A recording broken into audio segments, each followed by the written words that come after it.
Hello students, देखिए कल हमने अपना थोड़ा इंट्रोडक्टरी पार्ट किया था चैप्टर 5, ठीक है। और उससे पहले आप लोगों को मैंने बोला था कि आपने जो पढ़ा हुआ है 9th में वो अपनी बुक से रीड आउट करना। तो जो एक्स्ट्रा था रिकैपिटुलेशन का वो मैंने आपके काम आएगा आगे, तो वो मैंने थोड़ा बहुत आपको बताया था, ठीक है।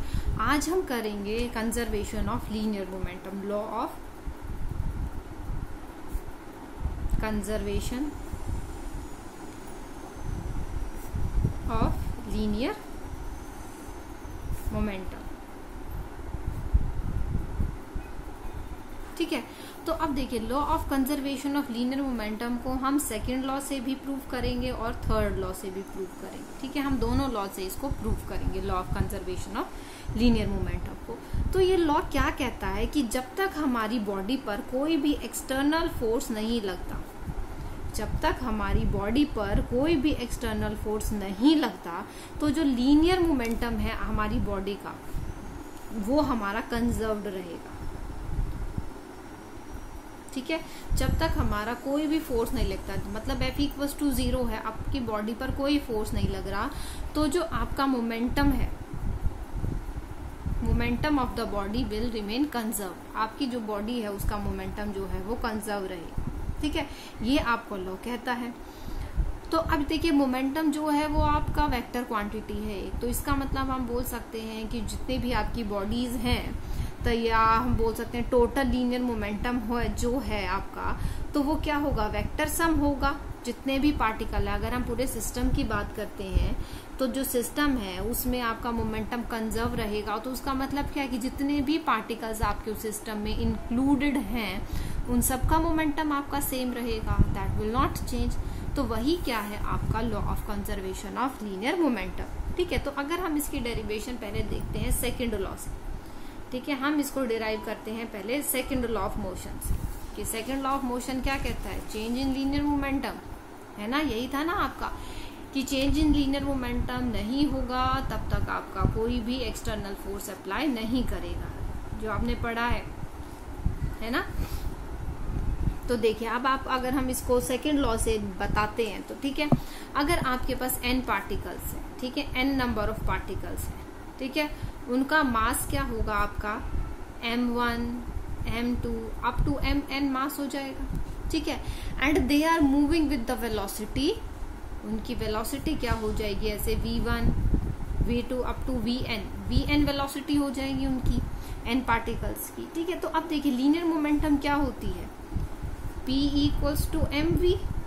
अगर हम पूरे सिस्टम की बात करें, उस सिस्टम में हमारे n पार्टिकल्स हैं, तो हम पूरे सिस्टम की अगर हम लीनियर मोमेंटम की बात करें तो क्या हो जाएगा, m1v1 plus m2v2 up to mn/vn। ये हमारी क्या हो जाएगी, टोटल लीनियर मोमेंटम हो जाएगी पूरे सिस्टम की, ठीक है।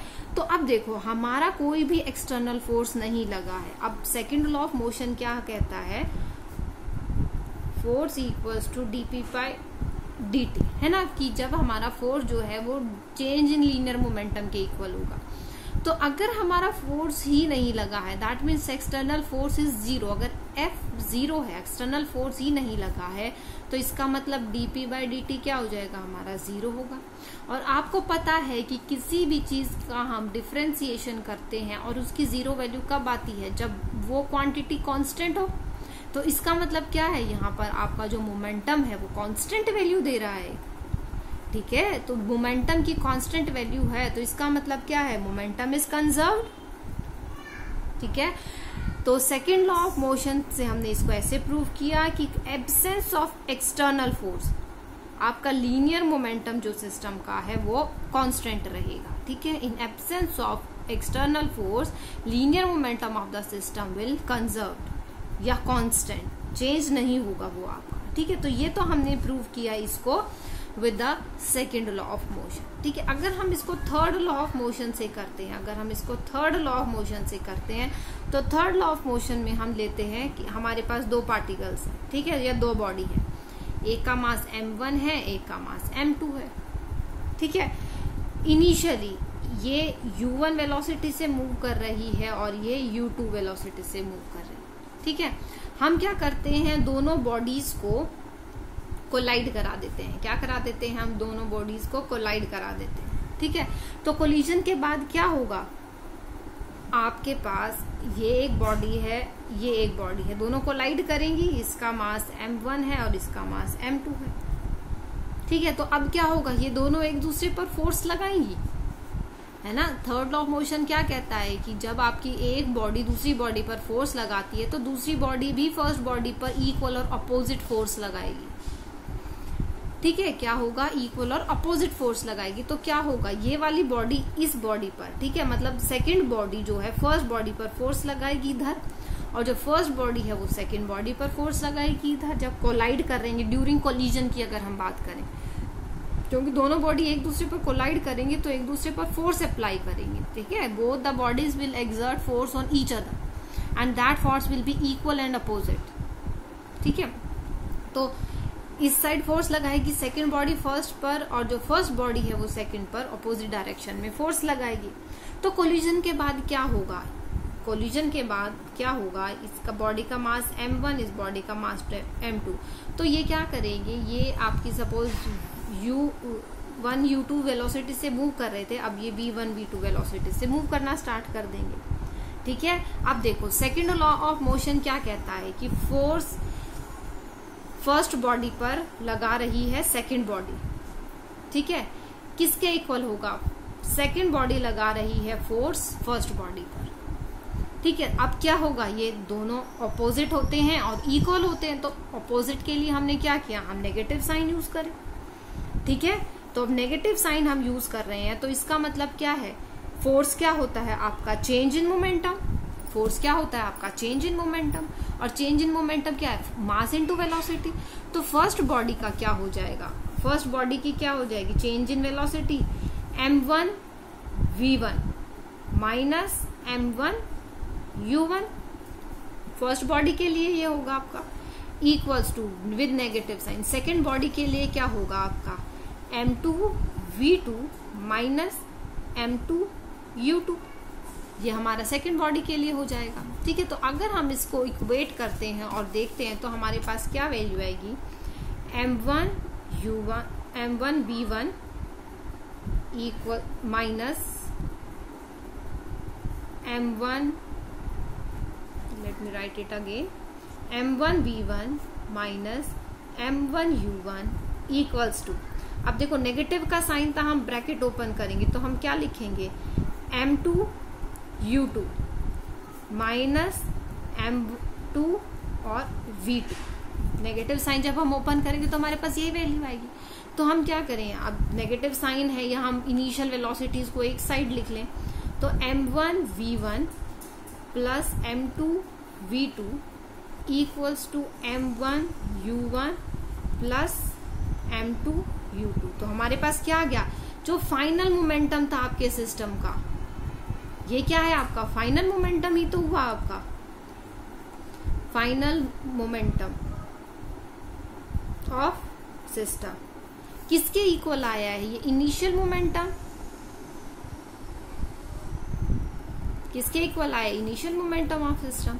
तो ये क्या कह रहा है कि आपका जो मोमेंटम है दैट इज कंजर्व्ड। ये यही स्टेट कर रहा है, क्योंकि इनिशियली कोलिजन से पहले जो मोमेंटम था सिस्टम का, कोलिजन के बाद भी वही मोमेंटम रहा सिस्टम का। ठीक है, तो ये भी क्या स्टेट कर रहा है? इट ऑल्सो स्टेट्स दैट कि law of conservation of momentum, कि मोमेंटम जो है दैट विल बी कंजर्व। ठीक है, तो ये तो हमने प्रूव किया था थर्ड लॉ ऑफ मोशन से, लॉ ऑफ कंजर्वेशन। ठीक है, क्या किया था हमने? Law of conservation. ठीक है, उसके बाद देखिए अगर हम थर्ड लॉ ऑफ मोशन को डिराइव करते हैं law of conservation of energy से, नहीं sorry, law of conservation of momentum से, ये तो हमने क्या किया था? मोमेंटम को हमने देखा था कंजर्व्ड रहता है यूजिंग थर्ड लॉ। अब हम इस law of conservation of momentum से देखेंगे कि आपका थर्ड लॉ ऑफ मोशन कैसे आता है। ठीक है, अब आपके पास दो बॉडीज हैं। ठीक है, m1 मास है, दूसरे का m2 मास है। ठीक है, वो कोलाइड कर रही हैं। ठीक है, कोलाइड कर दिया तो दोनों का आपका मोमेंटम क्या हो जाएगा? एक का P1 हम लेते हैं, दूसरे का हम P2 ले लेते हैं। इसका m1 मास था, इसका m2 मास था। ठीक है, क्या था आपका m1 मास था और m2 मास था। ठीक है, सपोज इनकी कुछ वेलोसिटीज रहेगी, अब ये मूव कर रहे हैं, इनकी कुछ वेलोसिटीज रहेगी। ठीक है, तो अगर हम law of conservation of momentum की बात करें तो हमारा जो सिस्टम है उसमें जो मोमेंटम रहेगा वो कंजर्व्ड रहेगा। ठीक है, तो इसका मतलब ये क्या है, change in momentum of first body, change in momentum of second body. ठीक है, change in momentum of first body and change in momentum of second body. तो क्या रहेगा, अगर हम इन दोनों को एड अप करते हैं तो आपकी वैल्यू क्या आएगी, 0, क्योंकि law of conservation of momentum तो यही कहता है कि आपका जो टोटल मोमेंटम है सिस्टम का आफ्टर कोलिजन और before collision that will remain same. तो हम क्या बोल सकते हैं, delta P1 plus delta P2 जो है that will be equal to 0, है ना, वो आपका क्या है 0 के इक्वल रहेगा। तो हम क्या लिख सकते हैं इसको, delta P1 equals to minus of delta P2, हम इसको लिख सकते हैं यहाँ पर। तो हम क्या बोल सकते हैं, rate of change of momentum in body 1 equals to negative of the rate of change of momentum in body 2। तो इसका मतलब क्या हुआ कि जितना इस बॉडी ने इस पर फोर्स लगाया है उतना ही सेम फोर्स जो है दूसरी बॉडी ने इस पर लगाया है, बट अपोजिट इन डायरेक्शन, क्योंकि मोमेंटम क्या है आपका, rate of change of momentum. तो हम वही बोल रहे हैं ना कि आपका फोर्स होता है, second law, rate of change of momentum is equal to the force. तो अब फोर्स क्या है, ये एक्शन अगर कर रही है तो ये बॉडी रिएक्ट करेगी उस चीज को लेकर। ठीक है, तो हम क्या बोल सकते हैं कि एक बॉडी ने दूसरे बॉडी पर फोर्स लगाया है, तो ये क्या हम बोल सकते हैं, force on first body equals to force on second body, कि जितना फोर्स फर्स्ट बॉडी ने लगाया है सेकेंड पर उतना ही अपोजिट फोर्स सेकेंड बॉडी ने फर्स्ट पर लगाया है। और ये क्या कहता है, अगर हम इस फोर्स को क्या है, अगर ये एक्शन कर रही है, मतलब इसने इसको एक्ट किया, पहले इसने इस पर फोर्स लगाया, तो रिएक्शन में क्या किया, सेकेंड बॉडी ने भी उस पर फोर्स लगाया, जिसको कि हम रिएक्शन बोलते हैं। तो ये क्या कहता है, एक्शन इक्वल्स टू रिएक्शन। ये क्या है आपका थर्ड लॉ ऑफ मोशन है, क्या है आपका ये थर्ड लॉ ऑफ मोशन है। ठीक है, तो ये था आपका क्या, conservation of linear momentum. Fine, उसके बाद देखो बेटा एप्लीकेशंस हैं जो आपको पता है, उनको आप बुक से एक बार देखना, जो कि बहुत कॉमन है, आप हमेशा से पढ़ते आए हैं। क्या, आप अगर गन से फायर करते हैं, ठीक है, जो आप बोलते हैं रिकॉइलिंग ऑफ द गन, की आपको जर्क फील होता है। ठीक है, तो अगर आपकी बॉडी गन का मास m है, बुलेट का मास स्मॉल m है। ठीक है, तो अगर आपकी गन जो है कैपिटल V वेलोसिटी से मूव कर रही है और जो बुलेट है वो आपकी स्मॉल v वेलोसिटी से मूव करेगी। ठीक है, तो आप अगर एक्सटर्नल फोर्स कोई भी नहीं, क्योंकि आपने क्या है उसको फोर्स दिया गन से, तो बुलेट फायर हुई आपकी। ठीक है, तो आपका क्या है, law of conservation of momentum क्या कहती है कि जितना आपकी ये मोमेंटम है और प्लस ये मोमेंटम है, दोनों क्या हो गए आपके इक्वल और अपोजिट होंगे।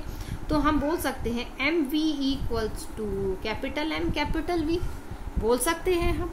तो हमारे पास कितनी वेलोसिटी से आपकी जो गन है वो रिकॉइल करेगी, जो हमारे पास गन है वो कितनी वेलोसिटी से रिकॉइल करेगी, mv बाय कैपिटल M। ठीक है, क्या होगा mv बाय कैपिटल M। अब देखिए बुलेट तो बहुत छोटी होती है, अब ये दोनों देखिए कंजर्व रहेगा।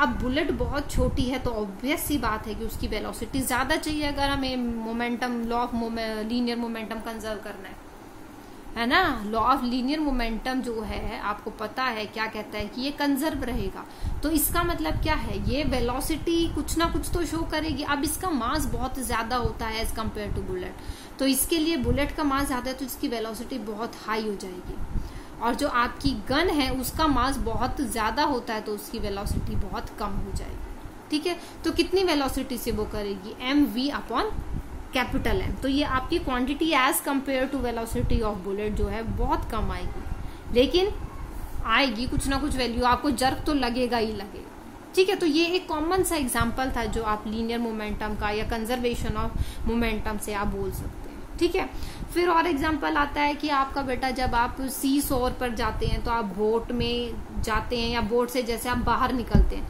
तो जैसे आप बोट को पुश करेंगे तो वैसे ही बोट आपको पुश करती है। ठीक है, ये बहुत कॉमन एग्जांपल है। तो ये 2-3 एग्जांपल थे जो आप हमेशा से पढ़ते आए हैं, तो वही 2-3 एग्जांपल हमने अब वैल्यूज के मतलब वैल्यू नहीं बोल सकते, मैथमेटिकली हमने देखे कि ये क्या चीज़ है। इससे पहले तो हमने इसे थ्योरेटिकली रीड आउट कर लिया था कि हाँ हमारा third law of motion implement होता है जब हम बोर्ड से बाहर निकलते हैं, third law of motion implement होता है during the recoiling of the gun.